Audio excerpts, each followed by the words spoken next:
You're listening to Packers Talk Network. PackersTalk.com.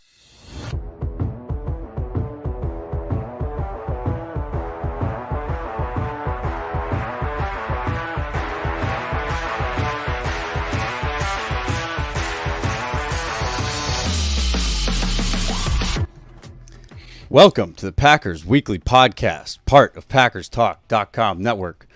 I'm your host, Miles Teddick, joined by your co-host, Tim Hamilton.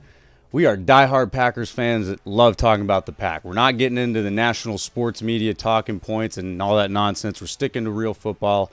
We're diving into the top topics around the Pack every week, breaking down games during the season and sorting through all the drama and the rumors of the offseason. If y'all want to support the podcast, please spike that like button for us. Give us a follow on all the socials and subscribe to that Packers Talk YouTube channel. All those things help us out tremendously and only take you a few seconds. So thank you all to the listeners and subscribers. And so tonight, we got a little bit of breaking news, like semi-breaking. It was a few hours ago, a trade for a quarterback. That should make for a fun conversation. Getting into some takeaways from the Ravens game. Solving the QB2 and kicker problems. We're going to get all of that solved and squared away, so hopefully Goot is listening because we got it for him. And the final 53, of course, right on the horizon. So talking about who we think is going to make it. Before we get started, let's get a few words about our sponsor, Wisconsin's own Ticket King. For over 30 years, Ticket King has been providing Packers tickets to Packers fans. You can find them on the web at TicketKing.com or visit their locations in Green Bay and Milwaukee. For direct links for two specific Packers game tickets, go to PackersTalk.com/tickets or browse their website at TheTicketKing.com. Good evening, Tim. How you doing, man? Good evening, Miles. Doing good. And some surprising breaking news as we get started tonight, which is pretty cool to be able to get a chance to talk about right away with you. But yeah, no kidding, right? I mean, sometimes we get lucky, right? Yeah. It's I mean, unexpected. I think not unexpected necessarily that they're getting a quarterback, just the quarterback that they got, and that they got it. Tonight, Monday night, didn't happen. Right at cutdown time, but yeah, definitely. Surprised that they ended up making a move for Malik Willis. I think it's something that makes a lot of sense to go out and get another quarterback because I don't think Sean Clifford and Michael Pratt, I don't think they've done enough, either one of them, to win the job. I don't think there's a quarterback that won the backup job. And I think they were That's fair. They were kind of in a state where it felt like they were just going to pick one and kind of settle on a guy and hope for the best. I don't think that was the right way to go. And obviously neither did they. So that's why they went out and got Malik Willis. And I definitely think either Pratt or Clifford, or maybe even both quarterbacks, will be back on the practice squad. But they have their QB2 now. And, I still like Michael Pratt. I still think there's tools there and he could be a future number 2. I just don't think he's anywhere ready to be that guy right now. It just looks too fast for him, even in the preseason. It takes rookies a while to adjust to NFL speed as it is, but he's adjusting to the speed of a preseason game. God forbid something happens early in the year to Jordan Love and he has to step in there in a real football game. Right. I think he would be in way over his head. And as far as Sean Clifford goes, I mean, he looked really promising. He looked like a future kind of Matt Flynn last summer. And I don't know why he's regressed so much this year, but the turnovers through camp, the struggles, especially the last 2 weeks in the preseason games, he hasn't gotten better. He fell off, and Packers saw the same thing. So Malik Willis, it's not a quarterback that I particularly like a whole lot, but the tools are there. He's got strong arm, tremendous running ability. He's definitely a different kind of quarterback than what they have, and I think he definitely has more tools, more upside and ability than what they had with Clifford. Still young and inexperienced and very much a developmental quarterback, but he does have a little bit of NFL experience, and like I said, he's got kind of a much higher ceiling than Clifford does. And you put him with LaFleur, you put him with Tom Clemens, and you let them work with him and hopefully develop Malik Willis. And yeah, I think their backup quarterback spot right now is in a better state tonight than it was yesterday. And they solved at least one of the big questions going in the cutdown day is who's going to be the number 2 quarterback. It's Malik Willis. Yeah, that's what it seems like, and I'm cool with it. It's a 7th-round pick. Goot's proven he knows what to do with 7th-round picks. I think that's fair to say at this point. So I thought it was an interesting move. Certainly, there's other veteran names that people have thrown around out there that, I like. Tannehill made sense to me because he was there when LaFleur was there in Tennessee, so there was some overlap there, and we can see how there's a preference for people that they at least have a little bit of background knowledge on, whether it be played together and and I don't know if it's like really true. It looked like it was true though that Malik Willis was teammates in high school with Xavier McKinney, so who knows if that had any kind of hand to play in it, but. Yeah, I'm cool with it. I think it's great. I think it's a great signing. When he came out a few years ago, he seemed like a guy who could be one of the top QBs in that draft class. And, I'm not a Tennessee Titans fan, so I don't know exactly what he's done over the last couple of years. Apparently he hasn't won that job. But, No. I'm not totally sold on Will Levis either. So, I don't know that that's an indictment on Malik Willis. They may just be giving him a chance to go compete somewhere else. But yeah, I think it's a good signing. Yeah, and it's a different regime down there than the ones that drafted him. So that's always a factor. Like they want their own guys, and they have a new head coach with a different offense than what they had previously. Maybe he doesn't fit as well down there with that. They also had to, like, his rookie year, he got thrown in there. He was nowhere near ready to play quarterback, but Tannehill went down with an injury. He ended up having to play. Didn't go so well, so don't judge him necessarily by what he did as a rookie because he wasn't ready. He just got thrown into a situation that, he wasn't ready for, and unfortunately they had to put him in. But yeah, I mean, I think it's worth a shot, and it kind of reminds me, and it's a bad memory, but it kind of reminds me when they got DeShone Kizer, and I know that didn't work out. Tom Clemens. It was another one of those. It's like, yeah, it's worth a shot though. Yeah, I mean, Clemens and LaFleur weren't here, so it's, different guys coaching them, obviously a different system. But it kind of reminds me of a little bit of DeShone Kizer. Like, he's a project, but he has tools, he has ability. Certainly, if you're just looking at him compared to Clifford, he's got a much stronger arm. He's got more athletic ability. He definitely gives them a dimension if he had to get into a game where he can run the ball a lot. Like, you could feature him in RPOs and do some cool stuff with him in that regard. He gives them the next couple weeks, so they're going to play Jalen Hurts and then Anthony Richardson. About that too. Yeah, in practice, he's going to give them a pretty good, give the defense a pretty good look at what a mobile quarterback can do. So, yeah, I think it's worth a shot. I know, a lot of Packer fans wanted Ryan Tannehill, and I would have been fine with that, but I'm not so sure that Ryan Tannehill would have wanted to come up to Green Bay, play on the minimum or close to the minimum to be behind Jordan Love, where he's never going to get a chance to play. He may be sitting around waiting for a quarterback somewhere else to get hurt, and then he'll, eventually sign there. So I don't know if Tannehill was a realistic option for them, even if they wanted to sign him.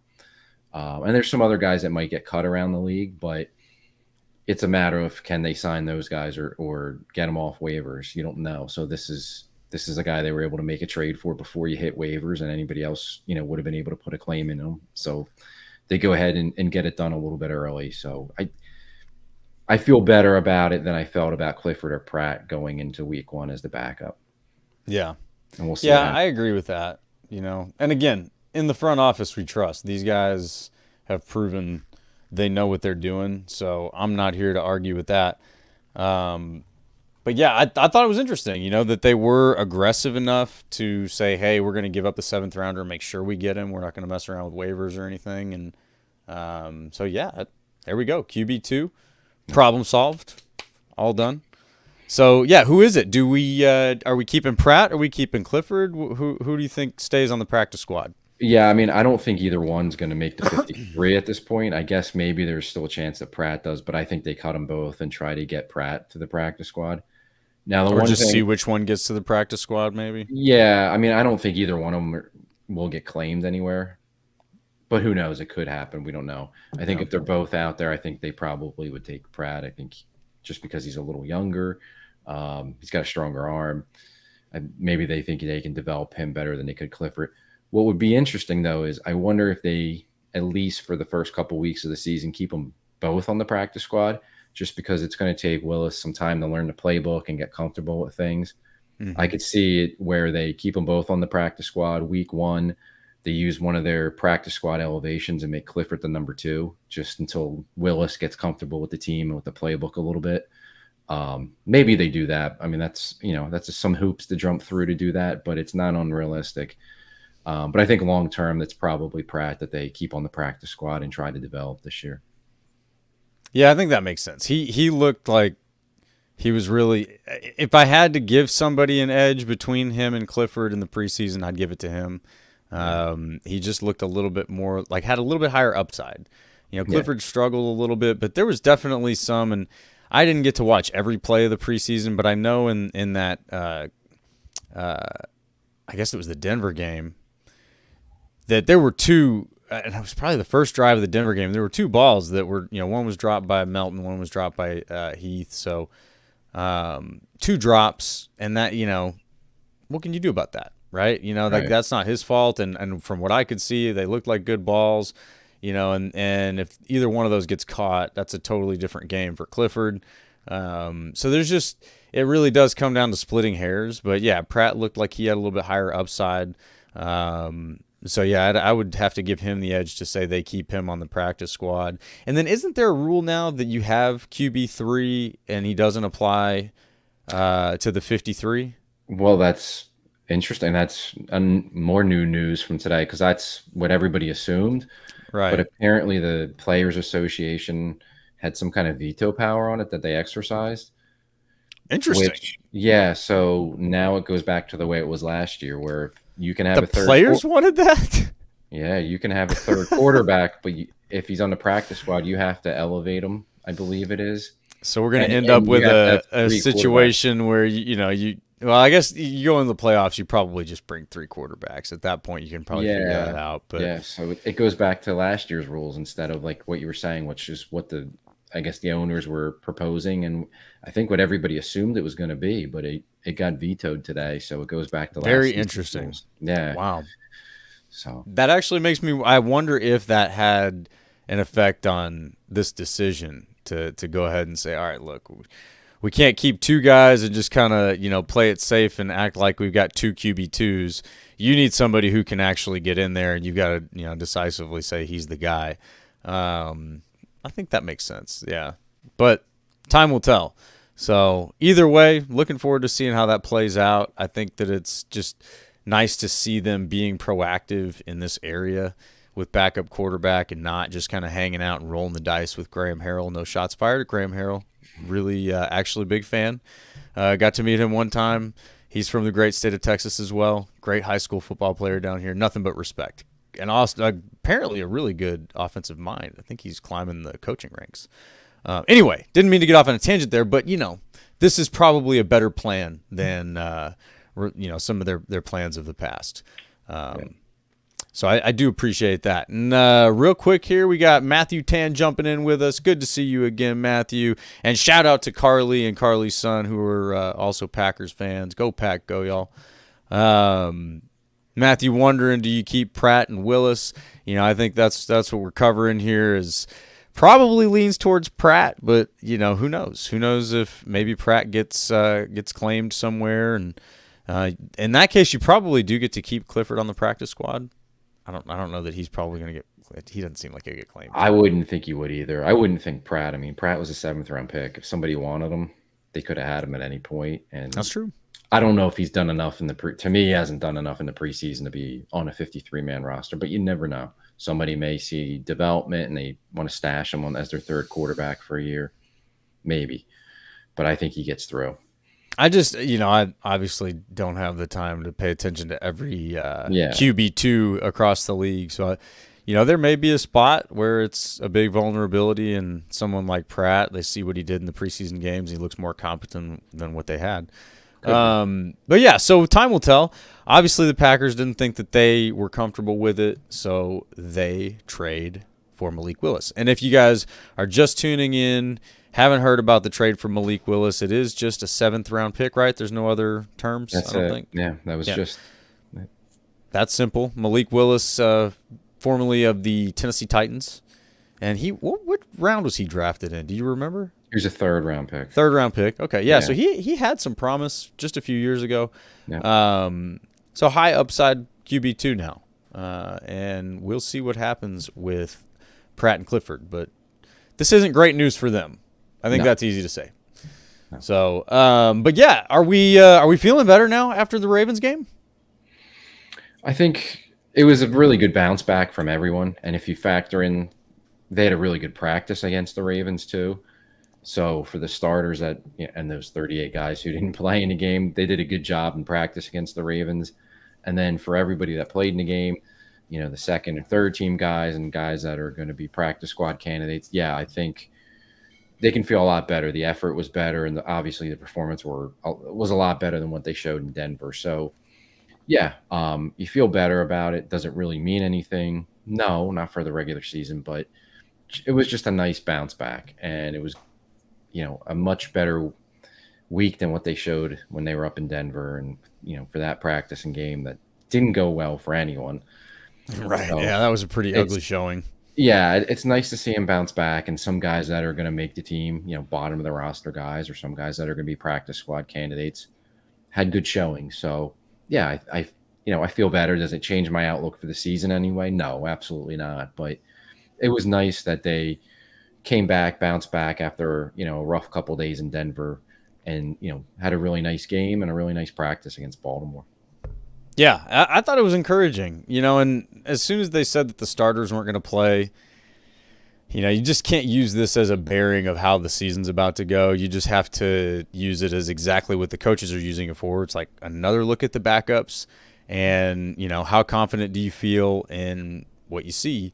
And what you saw, you saw a lot of guys competing. I mean, guys flying around. There were several making plays. I mean, I've called it out very early. I said Anthony Johnson Jr. is not going to go away, and he is not going away. Seeing number 36 run down the field for a touchdown was a lot of fun. I saw a lot of people commenting on that as far as the Lambeau leap goes, and not just as a tribute to Leroy Butler. Let's obviously nod to the GOAT, but also, or not the GOAT. Not the GOAT. He's good. OG as far as Lambeau leaps go. The Lambeau leap OG, but also Nick Collins, man. Also another all-time great 36 in a Packers uniform. Had a very famous pick six in the Super Bowl. One of the best plays in that game. It was fun to see number 36 score a touchdown at Lambeau Field again. That was definitely a lot of fun.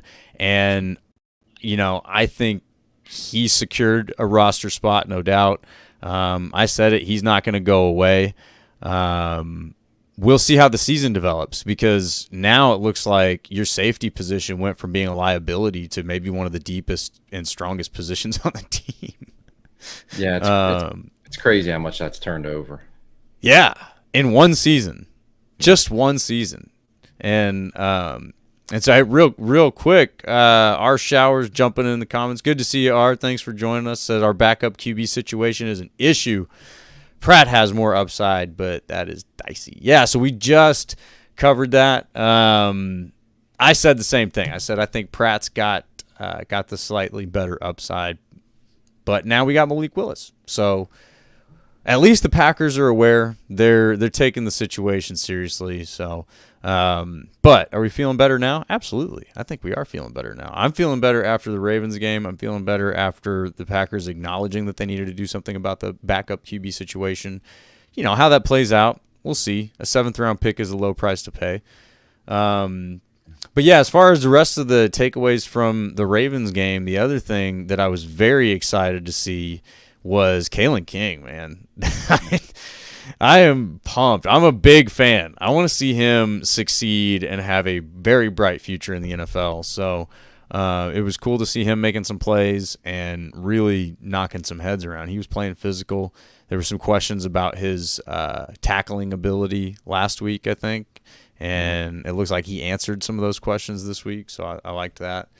Hopper also, I liked seeing his performance this week.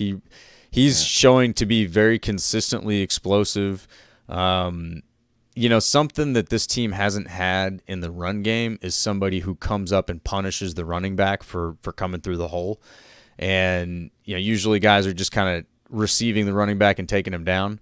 Hopper looks like he steps in there and intends to make a guy pay a price for coming through a hole. And that was fun. He attacks the line of scrimmage, and I thought he was one of the few guys that did some good things against Denver, and then he followed it up again. And he had that early injury in training camp, and kind of had a little bit of a late start, but he's come on strong, and they may have to find a way to get him on the field, or he may just take somebody's snaps, as the season goes along. But he's been a bright spot the last few weeks, which is nice to see. Absolutely. Yeah, he's got athletic ability. Like you said, he likes to hit, and, he brings some force with it. He attacks the line of scrimmage, and, he goes hunting for running back. So, yeah, he was definitely one of the bright spots on Saturday against the Ravens. And Tyler, keeping us honest in here. Thanks for jumping in with us, Tyler. Good to see you. You must have missed him fail to pass off coverage successfully on that long touchdown for Baltimore. Hey, fair enough. All perfect. But I'm not talking about him passing off in coverage right now. I'm talking about him attacking the line of scrimmage, which I love seeing that. And definitely fair point. I mean, I'm certainly not trying to say he's had a perfect preseason or anything, but for a guy he comes in as the second linebacker drafted, right? He's probably got a little bit of a chip on his shoulder. I think if they hit on a guy like that, that's huge. That your linebackers are that much deeper. Hopefully, obviously, you want to hit on Cooper as well. But Hopper, so far, I mean, he does look like he attacks the line of scrimmage unlike linebackers we've had in the past, the recent past. I mean, Campbell was a little bit, but it sounded like with that whole situation, he was kind of restrained. We won't rehash Joe Barry trauma. We'll leave all that in the past. But, yeah, I mean, just to see him attacking the line of scrimmage consistently, it really pops off the screen to me, and it's nice to see. It's exciting. I like that. Other takeaways, specifically Carl Brooks, but the D-line, they're getting consistent penetration, man. And again, sometimes it's in the wrong place. Sometimes they really do get sort of taken advantage of, like on, the other side will run traps or something like that, or they'll over pursue on the quarterback. But when they're getting the penetration they're getting as consistently as they are, they're going to be a problem for offenses. And you're not going to have to dial up blitzes and send 7 guys to get pressure, which is always a huge advantage. Anytime you can generate pressure with those front 4, in this case now, that is such a big advantage. So very, very excited to see that again. And then my final note of standouts here from this game is Heath and Melton will be receiver 5. So that settles it. Well, I think for sure Malik Heath has come on the last couple weeks. Everybody was all over Grant DuBose, and rightfully so. Started off great, but maybe we forgot about Malik Heath. I think he's come on strong the last couple weeks. And, yeah, it'll be interesting if it's Heath or DuBose, because I think Melton's making the team for sure. So who's the 6th guy? Do they keep a 7th? I don't think they keep a 7th. So is it Heath or DuBose? And I think they can. I think it's going to be Heath. I think he's done enough the last couple weeks to win that job again. And DuBose, maybe somebody claims him, but I think there's a good chance that he's back on the practice squad too, which isn't the worst thing in the world. But yeah, Malik Heath was impressive against the Ravens on Saturday. So yeah, I think he's once again, like he did last year, earned himself a roster spot. Yeah, I think he did. I think this battle, and we had some fun talking about the hottest receiver 5, receiver 6 battle in the NFL. Yeah. It really has been, but it had to be taken. The person who was going to win this wasn't just going to win it by default. This really had to be a job that was taken, and I think Heath did it. But beyond that, when the coaches and the front office are evaluating who is more valuable to the team, I think Heath just brings that extra in his attitude and that kind of his blocking ability and his size. DuBose is good, but I don't think he brings any additional skill set that's not present already in this receiving room. You know what I mean? Right. No, I agree. So that's where I think Heath edges out DuBose. But yeah, and our jumping in here agrees, as Heath needs to make this team. He has a unique skill set among that group. Totally agree with you, R. And that's where I think DeBose, it just doesn't, and it's really fun to look at all of this. It'll be interesting to see how it plays out. If Heath didn't earn a job, man, that's tough. I don't know what else a guy can do to earn that job at this point. Certainly don't know what goes on in the film room. Right. But yeah, as far as what we've seen in practice and in games now, he really looks like he's commanded that. But what were the other things that stood out to you on this game? Yeah, so I thought all the running backs really were impressive. The running game was great. So Emmanuel Wilson has another strong game and making his claim to get a roster spot, which I think at this point is probably going to happen just based on the injuries ahead of him, the Dillon and Lloyd, which we'll touch on. But even the other two running backs, Merriweather and McCrary, neither one of them are going to make the roster. Maybe one sticks around the practice squad, but they had strong games. And with that, the run blocking was better than it had been the previous two games. They were opening up some holes. And then I think defensively, shout out to Aaron Mosby, who's had a strong couple of weeks. He was on the practice squad all last season after he had a good camp last year too. Hung around. He's making some plays. Again, I don't think he's making the 53, but certainly a guy that should be on the practice squad. And if it's between him and Brenton Cox, I think he's given Brenton Cox, a really strong competition to see who that fifth defensive end could be for the 53. Again, I don't think it's going to necessarily be Mosby, but I think he should at least be in a conversation for it. He made, plays on Sunday. He made some plays even against Denver. Had a strong camp, kind of under the radar. And also shout out Christian Welch too. I wanted to mention him. He came on last year and he was just a special teams guy, and that's ultimately what he is. But he's made some plays from scrimmage defensively this preseason that, have really caught attention. Yeah, they've really jumped out. Yeah. Yeah. And so that's surprising. And we know how good he is special teams. We talked about Hopper.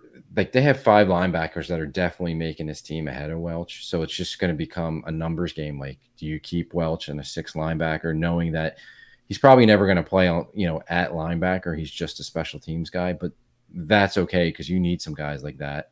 But it's not so much do you keep him over another linebacker, it's do you keep him over, the 5th defensive end or a 4th tight end, or then you really have to factor in the construction of your roster. But it's going to be really tough to cut Christian Welch. He's just done a lot of good things, both on special teams and defensively as well in the preseason. So I wanted to shout him out, and we'll see if he ultimately makes it, but I think he's done everything he possibly could in the preseason to make the roster. Well, and just based on athleticism, I think a linebacker probably edges out, like a guy like Christian Welch probably edges out a bigger guy who's like an end edge guy, like a Mosby or a Brenton Cox, because on special teams. Yes. And we've seen that, like Eric Wilson, that's a really good opportunity for these guys to be very valuable on this team. And we've seen that they have a high value on special teams players based on some of the safeties they've kept in the past, that didn't even exist in theory. Anyway, but yeah, I think that's what it really comes down to, is where do these guys fall in the hierarchy of special teams? And personally, Christian Welch, I think he's got a really strong case to make there. And it's going to be interesting. It's going to be interesting how it goes. I think he makes it personally. I think he's going to find a way on the roster. He's just been too productive. But, you look at the numbers game, and I'm not trying to downgrade Brenton Cox. I think he's done some nice things in the preseason if he makes the team, fine, but he's your 5th defensive end who really doesn't play much on special teams. So on game day, he's probably going to be inactive unless there's injuries ahead of him.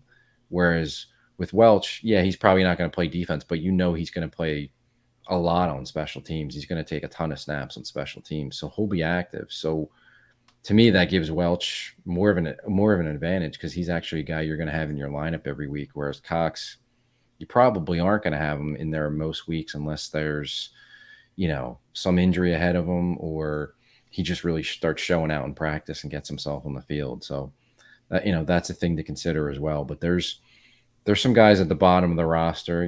Zane Anderson's another guy who's a special teams guy. Tyler Davis, the tight end, he's hurt too, so it'll be interesting, how serious his injury is. But there's some guys that and everybody's projecting their 53-man rosters, but when you look at it, you really got to take in like that third. We talk offense and defense all the time. We kind of forget about special teams, but you got to figure who are the core guys that are going to make this team just for special teams, because they're probably going to keep at least a couple of them.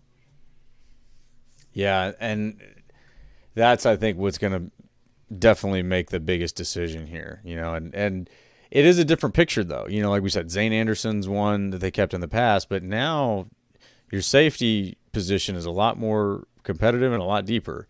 So I don't know that there's as much room for a Zane Anderson when you have to make decisions on a Christian Welch and some of these other guys. In the comments, you guys have some good stuff. Good names you're bringing forward. We're gonna talk about the final 53, so I'll probably get back to a few of those names in the comments. But yeah, you guys are all pretty much hitting the nail on the head. Rochelle's another one that definitely is in the conversation. Made some plays. I will say, where was the somebody was questioning Eric Wilson. I already lost that comment, but anyway, yeah. So Eric Wilson's one. He made some plays last year. Maybe we did miss him, and he's graded really well. Yeah, he's a strong special teams player. He doesn't, he hasn't in the past played much from scrimmage, but when he has, I think he made a play in the Raiders game last year. It was a big play, but he's a special teams guy who right now is their third linebacker. So when they go to a base 4-3, which they're probably only going to do a handful of snaps, if that. Right now, he's the third guy, so I don't think, and he's one of the core special teams guys for sure. So he's a real good special teams guy. As far as like what he's done defensively, yeah, he hasn't done much defensively, but he hasn't been given the opportunity. And him being the third linebacker right now, I wouldn't get too, hung up on that, because he's not going to play very much, and it's probably only a matter of time until Cooper, who's coming back from an injury, or Hopper becomes the third linebacker and takes that job. So, yeah, he hasn't done much on scrimmage, Eric Wilson, but he's a key part of their special teams. Yeah, and he's overall, he graded pretty decent last year. So yeah, he's definitely not a guy to overlook. And apparently he's got some strong leadership capabilities and stuff in the locker room. A lot of guys really like him. But yes, Christian, best player of the preseason. Fair point there. Bite me. Good to see you. But yeah, Eric Wilson definitely has a case to be made for the starter, and I think it may have a lot more to do with his leadership and what's going on between his ears than his physical abilities. And that seems to be something. We saw a little bit. Hopper was wearing the green dot helmet. These linebackers have to be able to take leadership, make decisions, make calls out there on the field. So a guy like Eric Wilson might win a job just for being able to command better than somebody else at this point, right? Like maybe a rookie. But that's a starting point. And, again, that maybe not as long-lived as we think. Maybe a Cooper steps up as he starts to grasp things as the season goes on and he gets healthier and all that kind of stuff. So, but all fair points, all very fair points. I'm definitely feeling better, though. After the Ravens game, definitely feeling better, feeling good about the depth of this team. It's good to see guys compete, good to see guys, just they want to make this roster, and that was the thing that stood out to me the most, is these guys were out there having fun. They want to be part of this thing. It didn't look to me like a bunch of guys that were just trying to look good on film for maybe another team. Like, these guys look like they really want to play here, so that's a good sign. That's my overall takeaway there. But yeah, man, shall we dive into the final 53 now? Yeah, let's do it. Talk about how we're looking at this. Okay, so who will be the final 53? We're gonna take this kind of slow. I don't want to. We can't just kind of list off a bunch of names. That's going to just get kind of cluttered. So what if we do like the big position question marks and battles? That's where I was going to go with it. Okay. Yeah, I was going to say, it's like we can just go position by position, because there's a few that are a little easier to identify than others. Absolutely. But, let's start with the most important position and, the talk of the episode so far, the quarterback. Obviously, Jordan Love is cemented as QB1. Pretty confident Willis is QB2? Yeah, I don't think there's any doubt. Okay. I mean, they wouldn't have acquired him to be a third quarterback. So, yeah, he's QB2. Willis QB2, judging, by history, Pratt probably QB3. And Clifford, thanks for your service, sir, and good luck to you. QB3, whether he makes the practice squad or not, I think that's a strong question, but it'll be interesting to see how they navigate that, especially after that whole situation with now QB3 does count against a 53-man roster where before we were thinking he didn't. So interesting there. All right, running back. Now, this is one to me that is just very in flux because of injuries. But let's jump to the elephant in the room. Does A.J. Dillon make this team? Yeah, he makes it. I definitely think he'll make the team. It's just a matter of, does he start on IR or is he healthy enough to be on the roster? And it's running back is now really a tough one to call because we don't know how serious these injuries are. Lloyd's been out for a few weeks now, the hamstring, and hasn't even started practicing. I got to think he's going to be like, they now have the new rule this year is you don't have to wait to put a guy on injured reserve to bring him back later in the season. The old rule was like they had to be on the 53, and then that next day, then you could put him on IR and bring him back later in the year. You can now designate 2 guys at cutdown time as eligible to return later in the season. So right. I think Lloyd is likely to be one of those guys just because he's not practicing yet. It's his second injury of training camp. So I could see them putting him on the shelf for, at least the 4 games and letting them have extra time to heal the hamstring. Dillon's the one where it was a stinger. And at first I'm like, okay, that's not too bad. But I forgot he had a stinger last year and he missed, I think it was 3 or 4 weeks with it. And they asked LaFleur about it last week. And he said, well, they're still doing more testing on it. He's still getting other opinions. That doesn't sound too good to me. We don't like that answer. Yeah, maybe the other opinions come back and he's good to go. But I mean, I don't know. I think it's very much up in the air, like when Dillon is going to be available. So I think he's definitely a candidate to start on IR. Or he makes it, but he's not ready to go week 1. So I think behind Jacobs, Emmanuel Wilson is making this team. And then it's just a matter of what they do with Lloyd and Dillon, as far as if they're one of them's making the roster, if they're putting them both on IR or how they're going to structure that. But the injuries there are really messing things up as far as projecting who the running backs are going to be. Yeah, I think it makes it kind of cloudy, but I think it also makes it almost certain that Wilson is RB2 to start the season. Like if the other 2 are injured, I don't think. Yeah. And Wilson really has won that job, no doubt about it in my mind. And before we get too far, because the running back position is not as much fun to talk about. I'm going to say that, but Tyler had a good question here. I want to go back to the quarterbacks real quick. Would you have liked Green Bay to make the Willis move prior to today so that he could have played in a preseason game with the Packers? They had to have known that Clifford wasn't up to snuff. I think that's a fair question, and I've kind of wondered this in the past when you've had like a preseason QB competition and then you bail on both of them and then just go get somebody else. Like the Packers have done that a few times, and it does seem like a confusing thing to me. But I mean, these guys don't just shoot from the hip. I think that we've seen that, and I don't think there's very many moves that you can accuse them of bad move, bad time. I mean, they're not perfect, but Gutekunst's been pretty good. Now, I will give the counter perspective its due, as R. Showers here says he lives in Green Bay in Tennessee, and Malik Willis is a horrible QB. That is just gross. Well, I haven't heard this perspective yet, R. So, and again, he didn't make that team for a reason. Like, they are getting rid of him for a reason. So it's probably pretty fair that he's not good. But what does that say about Pratt and Clifford at the same time. That's Yeah. my question about it. So to go back to Tyler's question, Malik Willis was competing for the backup job in Tennessee. So I think Tennessee wanted to see how it played out. And Malik Willis actually had a really strong preseason for whatever it's worth, but he had a strong preseason. And I think the Packers wanted to give Pratt and Clifford every opportunity they could for one of them to grab the number 2 position. So I think that's why they didn't make the trade sooner. Maybe Tennessee wouldn't have been willing to make the trade sooner.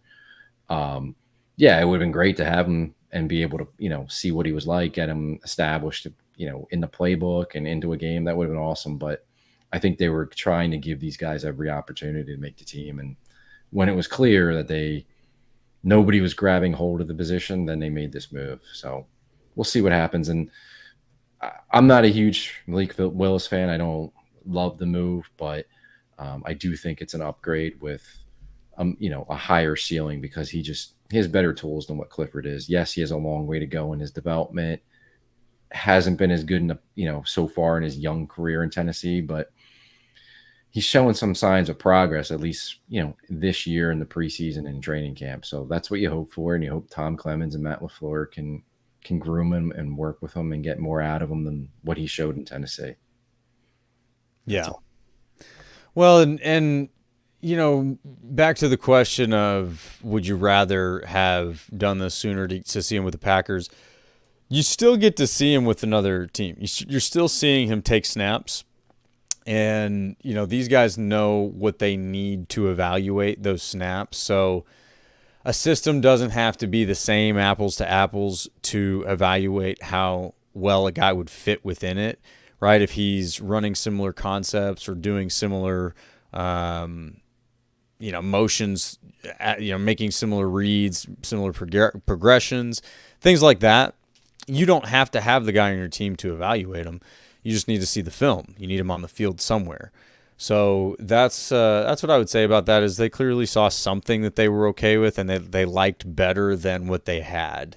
Again, we can't accuse Goot and crew of shooting from the hip, especially with guys where we're like, oh, who's that? Oh, Rasul Douglas. I've never heard of that guy. Oh, he's pretty good, and so it's just, you got to give him the benefit of the doubt at this point as far as what they saw. And now even Dillard, right? Like I think a lot of us were really ready to bail on Dillard pretty early. And I think he looks like a guy who's ready to make this team, not to jump ahead to the offensive line. We'll get there in just a second. But, point being is you have to trust the front office at this point. I think they've earned that. And what this says on the surface is they like Willis better than the guys that they had. And that may just simply be because Willis is more of a veteran presence than either of the other two and just brings a better mind to the film room. I don't know. I don't know what they know about him or anything like that. But, again, I'm willing to trust him. That's really more where I'm coming from. But, yeah, so, the QB position is interesting. And I hear you, cannot read whatsoever, literally horrible. We're going to find out, man. We're going to find out. And R, if you're not a man, I do apologize. I don't know how to take R. But anyway, I should stop going with that. But anyway, yeah, so as we go on, running back is cloudy. There is one that's kind of a fun question about the running back crew. Do we keep a fullback? Are we keeping Pearson? It would be cool. I mean, there's not many fullbacks left in the NFL. It would be neat. He got a couple of games in last season with the team, and they had plays drawn up for him too. If you go back to, I think it was the Lions game and the Chiefs game, he was doing some neat things. But I think it's unlikely they keep him. But you never know, and he could definitely be a practice squad guy. But I think at this point, probably not. But it's possible. Again, we don't know where he is on the special teams hierarchy. If he's pretty high up there. I could factor in with other guys and who they're keeping at other positions that maybe they want him for special teams. Yeah. Well, so that one will be interesting. And then so the next position that we come up to on the final 53 would be tight ends. Yeah. So obviously Musgrave and Kraft, no questions there. Who's tight end 3? For me, it's Sims, but I know how much they like Tyler Davis. I just think Tyler Davis he's injured right now. We don't know how serious, how long it may keep him out. I guess he's another candidate, potentially to start on injured reserve. So that's going to be the biggest factor. But Bisaccia loves him for special teams, so it's going to be hard to see him get cut just because of what they, how much they like him, how much Bisaccia said they missed him last year for special teams when he missed the entire season. So to me, it's a matter of if he's healthy enough to be on the roster to begin with, do they keep 4? Do they keep 3? For me, Sims would be ahead of him. I just see more right now from Sims from the position. I know Davis has shown some things in the past, but he missed an entire season. When he got to play against Denver last week, he did not play good. He was missing blocks. He had a rough game. So I'm not seeing it from scrimmage with him, but we know how important he is for special teams. So I think it comes down to, if he's healthy, and then he's healthy enough to start the season, do they decide to go at 4 or 3?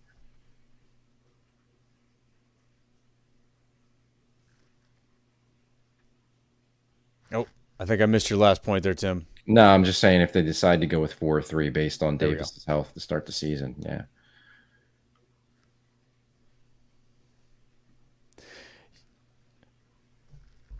There we are. Sorry, man. We little cut in the stream. We're okay. We're all good. But yeah, it's interesting how much health will impact the running back and tight end positions.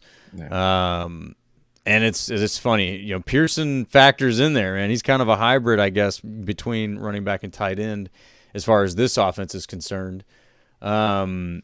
But yeah, Tyler points out, if Lloyd and Dillon are both on IR, maybe Pearson's RB3.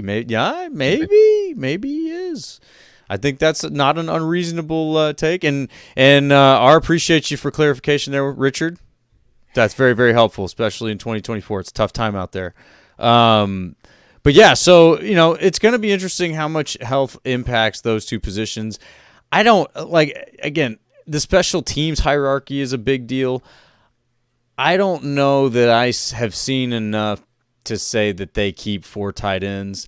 I think they do keep 3, and I would probably lean on Tyler Davis at that point. I think, in my opinion, Sims has probably done more, but for whatever reason, they do love Tyler Davis, man. He has hung around longer than we thought.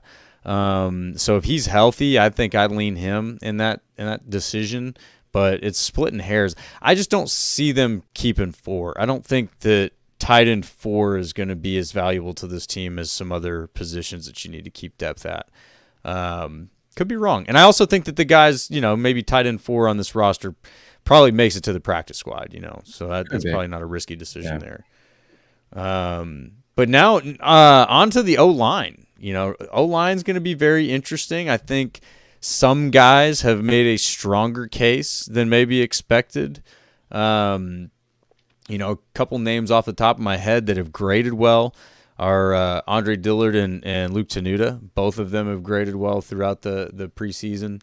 I believe Andre Dillard was the highest graded tackle at all in the preseason. In pass blocking tackle. But he's another guy, too. He missed the Ravens game with an injury. So I know one of their beat reporters said it's not believed to be a long-term thing. Yeah. But who knows? If it's not a long-term thing, I think he's going to be on the roster. I think there's 8 guys right now that are pretty much locks. We know the starters. Jordan Morgan's a lock. Jacob Monk's a lock. And I think at this point, Dillard's going to be the 8th guy or in that mix of the top 8. And then for me, it's just a matter of, is it Telfort? Is it Caleb Jones? Or is it Travis Glover as the 9th offensive lineman? Telfort was with the team last year on the practice squad. He's played left and right tackle, whereas Glover's just been a right tackle. But Glover's the rookie. He was a 6th-round pick. They usually like to keep their draft picks. He had a really rough game against Denver. No, everybody on the offensive line really did against Denver, but Glover was really bad in that game. But maybe they see enough growth and they want to work with him, and they don't want to risk him going somewhere else if they cut him. But if it was me, I'd probably go Telfort right now. And I also wouldn't be surprised if they go looking for another tackle, another depth tackle, swing guy. But if they don't do that and they stick with who they have, I think right now Telford's done more than Glover to earn that last spot. Yeah, I got to agree with you on that one. I think Telford has surprised me the most. That was a name that earlier in the offseason I was probably already writing off, just like, probably won't make it. But definitely has seemed to hold his own so far in preseason. I do think Caleb Jones is just sort of played out. You know, it's just like you haven't taken the job. You're a massive dude. You've had opportunities. Now you're not even really taking the backup job. I think it's just one of those where you got to shake hands and wish him the best of luck. And there's probably a team with a less competitive tackle position that he could jump in and maybe make. But yeah, I give, Glover the edge because they keep their draft picks. Give Telford the edge. And yeah, I mean, depending on health, I think Andre Dillard has played into a spot on this team just by his pass blocking alone, and Tenuta, I think, has played into a spot on this team. So, I don't think Tenuta's making it. I think that would be – he's been running with the threes throughout camp. I would be shocked if he makes it. Maybe he's a practice squad guy. I know they've kept him around for a couple years, but maybe he's a practice squad guy. But I don't think there's any way he's making the 53.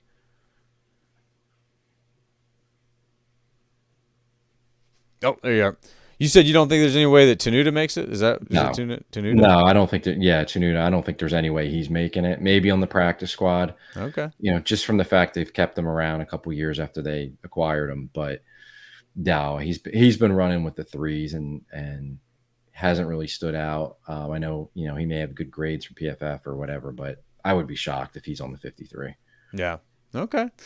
No, and that's what we're here to debate, man. And I can't say that I've watched a lot of Tenuta myself, but just seeing his grades, like he's graded really well, pass block and run block. So it will be interesting to see how that plays out. I do also think that Royce Newman is finally going to find his way out. That may be wishful thinking. I don't know what kind of blackmail material he has on Goot, but we'll find out. That's what it's going to take for him to make the team. Yeah, right. But I will say I do think Sean Ryan has played himself into a role. I did not expect him to play as well at center as he did. I think that gives him a leg up and a lot more security on the roster, being able to slide into that spot without being a complete liability. Maybe an asset. We'll see. But yeah, I do think he's made the team, and I'm going to do it. I think we've kind of jumped around on the O-line position, so we haven't had like a super organized conversation about who's going to make what. But here's what I'll do. I'll say here's who my best five is. All right. My best five is Walker at left tackle, Jenkins left guard. I like Monk at center, Morgan at right guard, and Zach Tom at right tackle. That's who I think will end up being the best five. May not be day one, week one. I think Myers might just get it because he's got the experience, and it's like, let's go with the guy that's been there for a while and then let the other guy play into the role. But just the way that Monk has played in this preseason, the attitude, the nastiness, the explosiveness, he's a finisher too. There's a lot of plays where guys are pulling up and he keeps going. That guy finds his way on the field. So I will say Jacob Monk ends up being the best five. Who's your best five? Well, I think your best five could be their starting five in 2025. That could be next year's line. I don't think there's any way that Myers isn't the guy. Maybe eventually this year he gets replaced, but they really like him, and he's their center. I don't see that happening. But yeah, I've been impressed with Monk. I've been impressed with Sean Ryan. I definitely thought it was going to be Jordan Morgan at right guard, but then his injury set him back. And Sean Ryan's played well, and he's shown the versatility to play center and both guard spots. So he's clearly earned a spot, and it seems like he's going to be the starter. And I think they even asked LaFleur after the game on Saturday, like, who's the starter there? Are you going to consider a rotation? Because remember last year they were rotating at left tackle. They were rotating at right guard with Ryan and Runyon. And he kind of didn't answer. He kind of said, I see where you're kind of going with that. I like your thought about possibly rotating Morgan and with Ryan. So we may see that to get Morgan some experience, get him the reps that he lost, being out with the injury, not being able to play the last 2 preseason games. So I think Ryan's going to start, and then maybe we'll see Morgan rotate in. And if it was me doing it, I'm torn because of what I think they're going to do and what I would do. I would love to put Morgan in there, but I don't think I think the missed time is just too big for him, especially making a position change like he is. So I'm fine with Sean Ryan at right guard.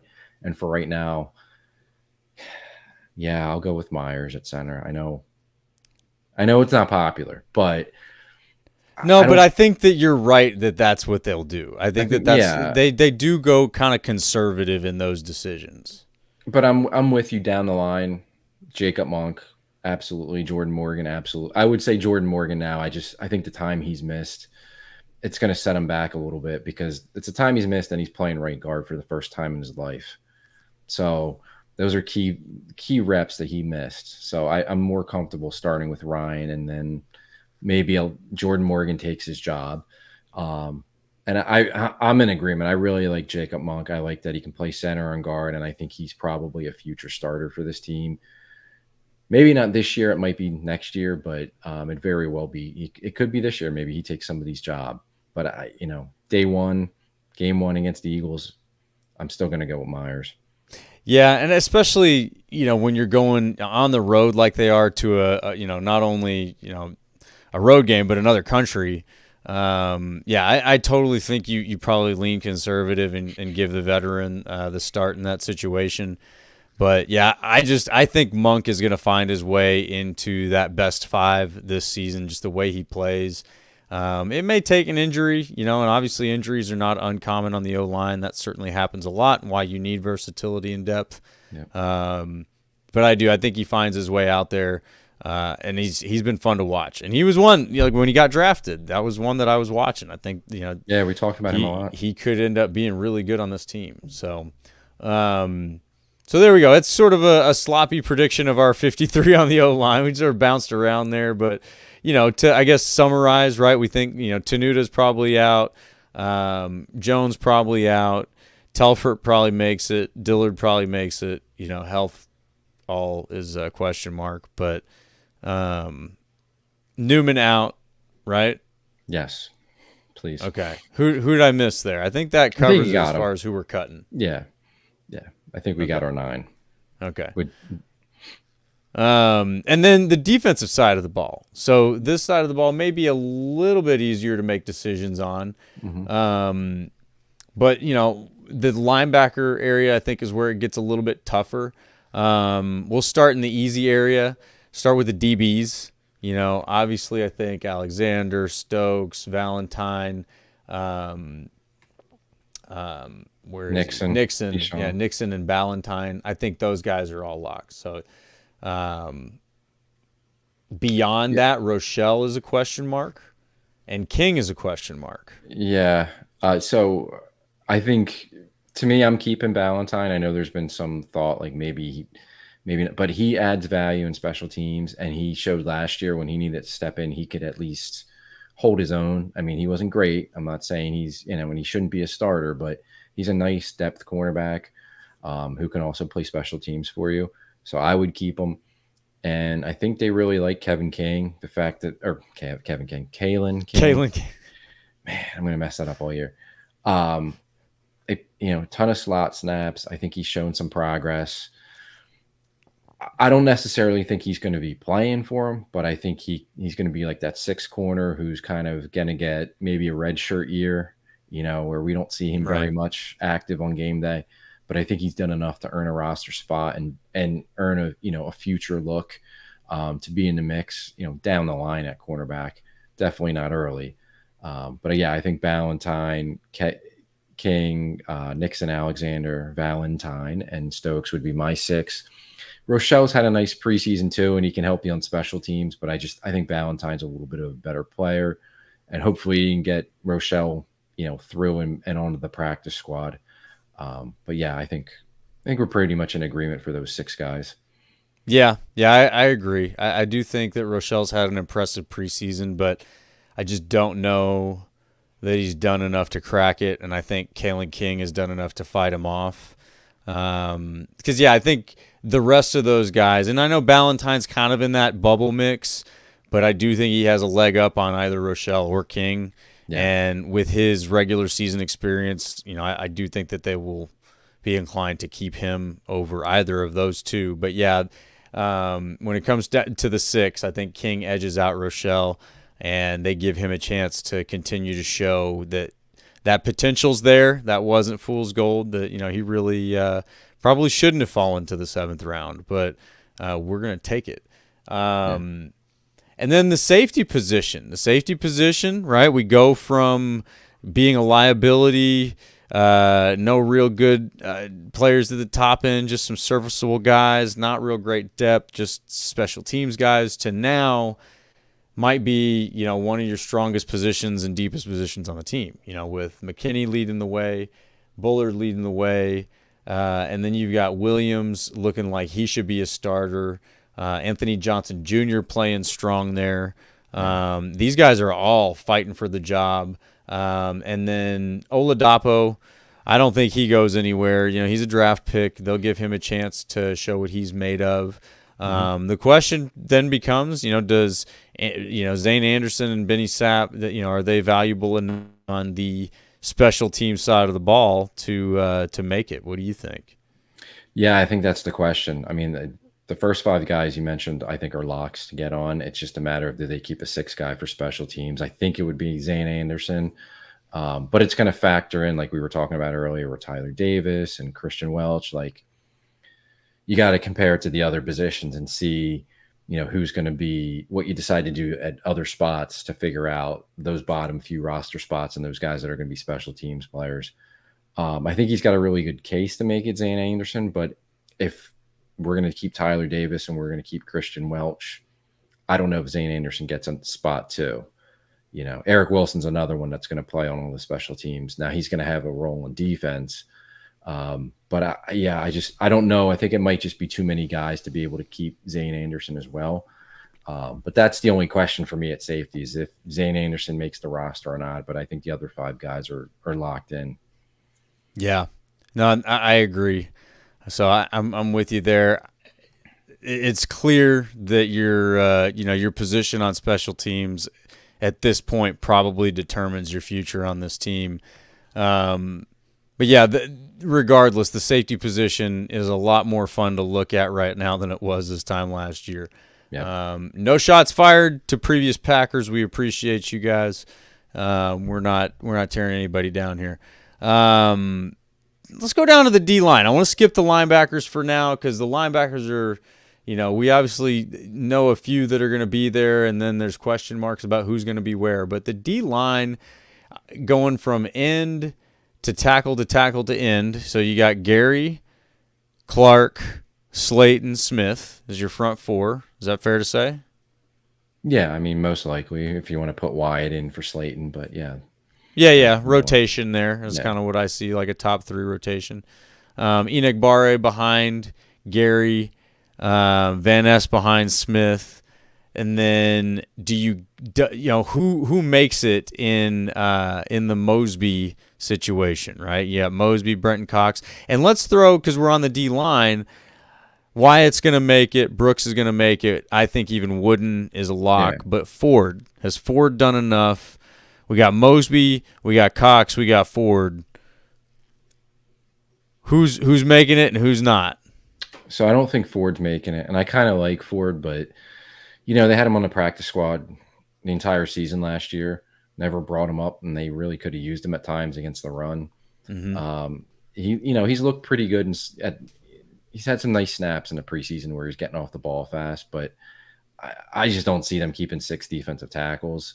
Maybe he might be another guy that they want to get on the practice squad, but yeah, I don't think Ford's making it. And then as far as Cox and Mosby goes, I think you can argue either one, but I also think there's a possibility they just go with 4 defensive ends, because again, it comes down to, like, do they want Zane Anderson? Do they want Christian Welch and because those guys are going to play special teams. Your 5th defensive end probably isn't going to be a special teams guy, and a healthy roster, he's not even going to be active on game days. He's going to be a scratch.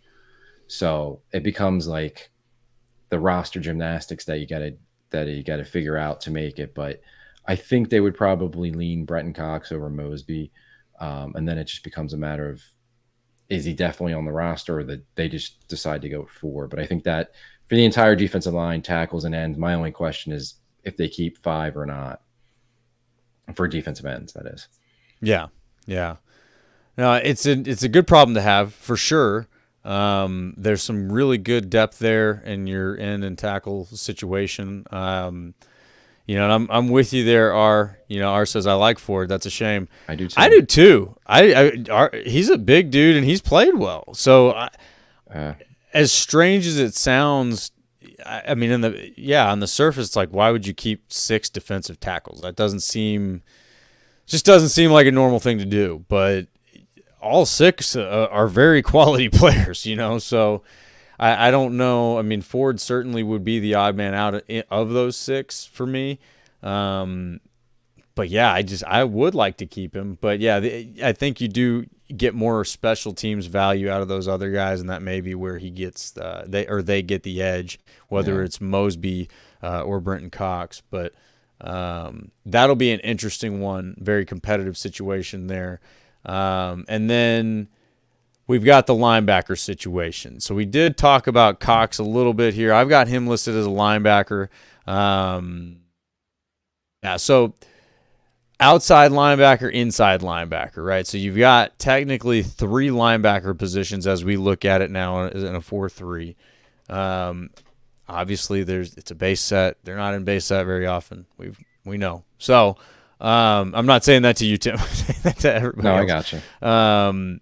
But 3 linebackers, in theory, are your starting linebackers. So the way that I've got it laid out, you've got Quay in the middle at inside linebacker, Eric Wilson at outside linebacker, and Isaiah McDuffie at outside linebacker. Those are your 3 starting linebackers. Is that fair as we stand? Yeah, I mean, it's been pretty clear. Those are the top 3 for them right now. What's that? I think it's been pretty clear through camp that those are the top 3 for them right now. Yep. And then you've got the next level in some form or fashion. You've got Hopper, Welch, and Cooper. Cooper's injured. So how does that situation play out? And I wonder, can Brenton Cox and Cox and Mosby, is one of them better at the linebacker position coverage specifically, right? Like, because Cox is a lineman, right? Like he's an edge guy. He's a pass rusher. That's where he's coming out of in college. Yeah. He's not instinctively like a linebacker cover type guy. That he may lose the edge in that battle for not being able to drop back and do that. I haven't seen him do that, so I'm not saying he can't. So I don't know. What do you think there? Who do you think wins the linebacker room? Yeah, I mean, I think Mosby and Cox they're defensive ends. They're not viewing them as linebacker. I know Mosby had an interception because he dropped back in coverage against the Ravens, but that's going to be the rarity. Like, those guys are ends. I think it's just a matter at linebacker if they keep 5 or if they keep 6, and the 6 would be Christian Welch for special teams ability. Cooper's been hurt, but he's back practicing. He just hasn't been doing team yet. But I think he's healthy enough where he's not going to be a candidate to go on injured reserve. Right. So that would be the only other question there. But it's a matter of, can they keep Welch as the 6 guy / special teams, or do they just go with 5 and they're not able to fit Welch on the roster? Other than that, I think it's, pretty straightforward. Hopper and Cooper are obviously making the team, and I think Hopper's looked pretty decent. And we'll see what we get from Cooper. Like, I think it's going to obviously take Cooper a little bit to get on the field because he missed so much time in camp. But yeah, I would like to see Welch make the team. I think he's done enough, but it becomes like how you figure out the bottom of the roster at not just linebacker, but all the other positions that are going to factor in as far as a numbers game goes, and who your core guys are going to be for special teams. But yeah, I think I would put Welch on it. And I think he's done enough to show them that he should make it. But that's the only question for me at linebackers, if it's 5 or 6. Yeah, and that really that's where you start to wonder, do you keep 6 defensive tackles or 5? Yeah. So the hierarchy, I think, of your special teams position is really sort of the overarching theme here. If you're going to make this team, you're probably going to have to do it on special teams if you're one of these bubble guys at any of these positions. And this is a very competitive situation. So in all, we as fans, we win because this team is going to be really good. You have to have been good to make the team as priority over somebody else at this point. He makes it by default because he's on special teams and this guy's not. The decision's not that easy this year for these coaches, and that's a good thing. I think that's a challenge that the front office was trying to create for these guys. So we'll see. I know the last most anticipated question is the kicker, right? What in the world are we going to do about this kicker? So I know what I'm going to do. I've already made my decision. But what are you doing, Tim? Well, I mean, it looked like Carlson was winning the job. Like he was, distancing himself. Easy for me to say, from Joseph. And then he misses a 32-yard field goal. Yeah. And it's just more of the same where I can't trust the guy. I mean, no matter who the kicker is week 1 against the Eagles, I'm holding my breath every kick. But to me, it's not Joseph. It's not Hale, the third kicker. It's either going to be Carlson or it's going to be somebody that's not on the roster right now. I think they're going to go Carlson just because I think they're going to feel like there's not a better option somewhere else at the moment, but I'm not at all comfortable with it. I know he's got a strong leg and he's young and he may develop. And, the league is filled with kickers who have bounced around the other teams before they finally found the home and turned into really good kickers, right? Not everybody's Mason Crosby that spends basically their whole career in one spot. Like there's a ton of kickers that bounce around before they turn into good kickers. So I don't want to give up on him too soon, and then he turns out to be really good, like his brother. Look at his brother. He got cut as a rookie with the Vikings, and then he goes to the Raiders, and he's one of the best kickers in the league. Like, I don't want to do that, but this is a team that's should be playing in a lot of big games, should be a contender. And, for it to come down to him winning some games for them, I just right now I have no trust in it. So I think they got to be on the lookout, and I'm sure they are. I don't know if in their mind that they're going to find a better option. So I think they're going to ride with Carlson.